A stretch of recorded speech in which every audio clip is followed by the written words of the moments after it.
Do you want stronger, more muscular quads, glutes and hamstrings? This workout is going to give you exactly that while only using dumbbells. Now, you may be afraid of the machine, so you don't want to use them. You may be on holiday, so you only have access to dumbbells, or you might want a simple workout that's still effective that you can get done in the corner of the gym away from everybody, only using dumbbells.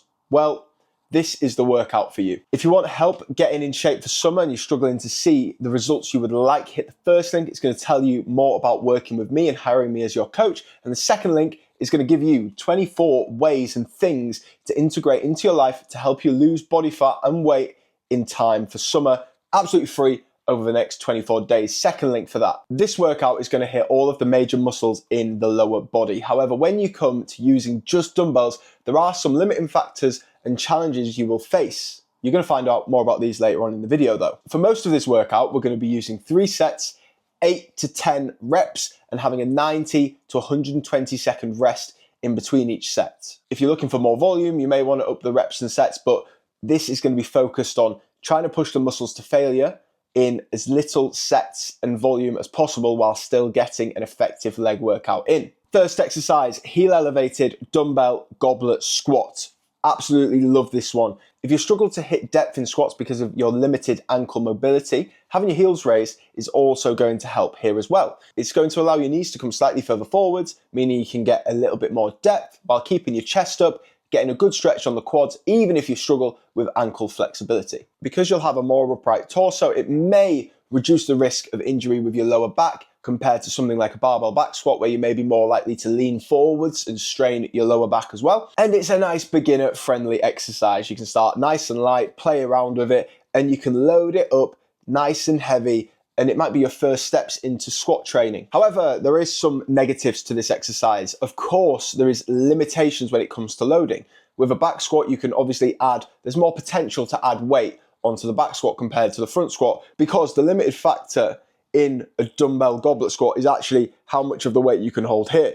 So your arms, shoulders, wrists, getting the weight up in the first place. Once you get past 25, 30 kilograms, depending on what you're doing, you're going to get slightly stuck, which is where you may add more volume, more reps, but at that point, there's just slightly better exercises to do. However, we're focusing on the dumbbells today. Stop distracting me. Of course, if you have poor form, you might find slightly more stress on the knees as well instead of the quads, which is never a good thing. Next one, dumbbell RDL or dumbbell Romanian deadlifts. Now this is going to focus on your hamstrings and glutes, and a great exercise to use the dumbbells for. Personally, I prefer it to a barbell. Getting this right is going to teach you proper mechanics in the hinge, bending the knees slightly, dropping the chest forwards nice and slow, pushing your hips backwards like you're trying to touch a wall behind you, getting a good stretch on the hamstrings and glutes, and then coming back up nice and controlled. Very effective for muscle growth. It's going to put great tension on the hamstrings and glutes if you do it right. And again, you can load that up as you go. You can start nice and easy,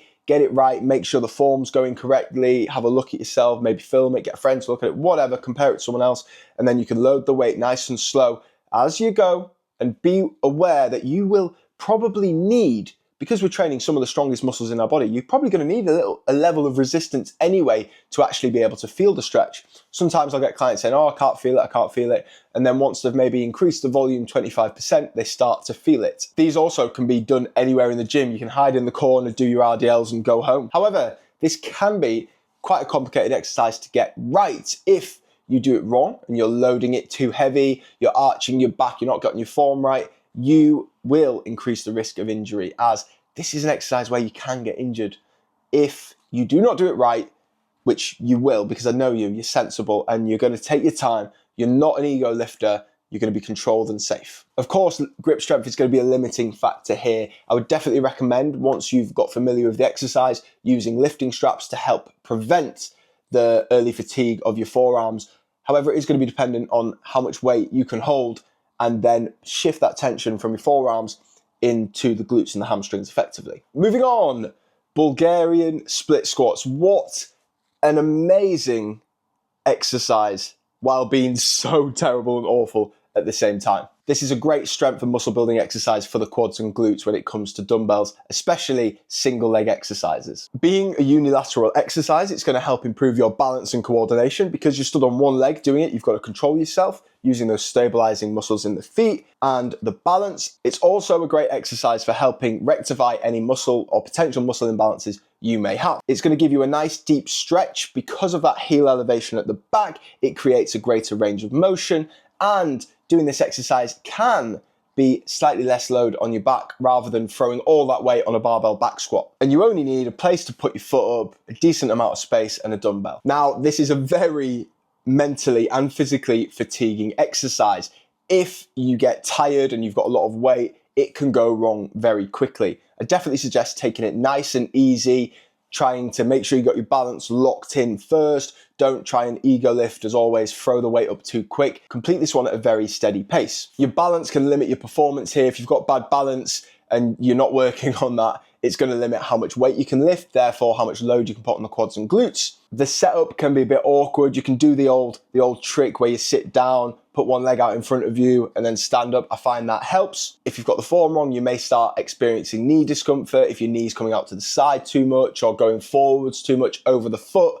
Always think about the back knee going down first. And it is quite time consuming. I have this thing where I really dislike single leg exercises because you have to push yourself to failure on one leg and then go on the other leg. So you are maybe doubling the amount of time you have to spend compared to another exercise. However, I think it is worth it. If you're looking for a more quad dominated split squat, keep the chest a little bit further up. And if you want a more glute focused split squat, drop that chest a little bit further forwards.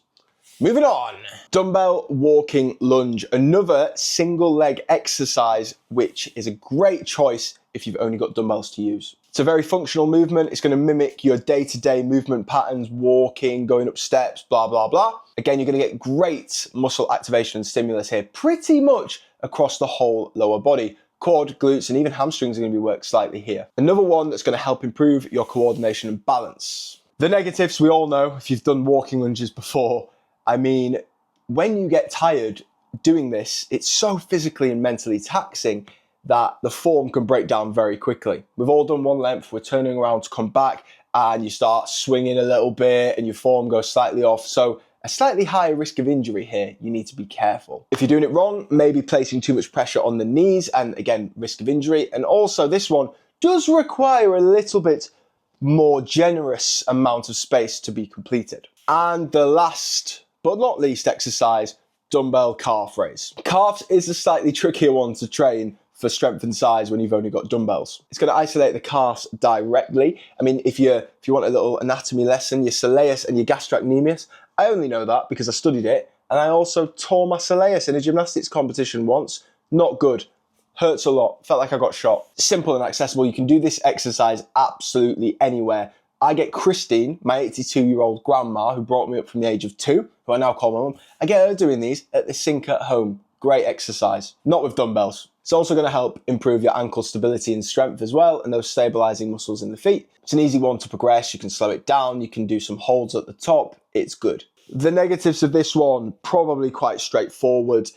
You are limited to how much you can lift by how much you can hold. Of course, like the RDLs, like a lot of these dumbbell exercises, the amount of force or the amount of reps you may need to do to get the correct stimulus for strength and growth in the calves is probably going to be a lot or require quite a lot of weight. It's going to need a lot of reps with dumbbells potentially to force growth. Calves can be quite a stubborn muscle group to train sometimes, depending on your genetics. They require volume and consistency while having a heavy load as well. There's ways of making this even more effective. You can put your toes on a plate so your heels drop a little bit further and you can get a slightly bigger range of motion. Give this dumbbell workout a try and let me know how you get on in the comments. If you've been working hard but you feel like you're not seeing any results and you want to fix that, the first link in the description is going to tell you everything I can do to help you get in the best shape of your life for summer. And the second link is going to give you 24 ways to lose body fat and weight for free. My best bits of advice that I give to my paying clients.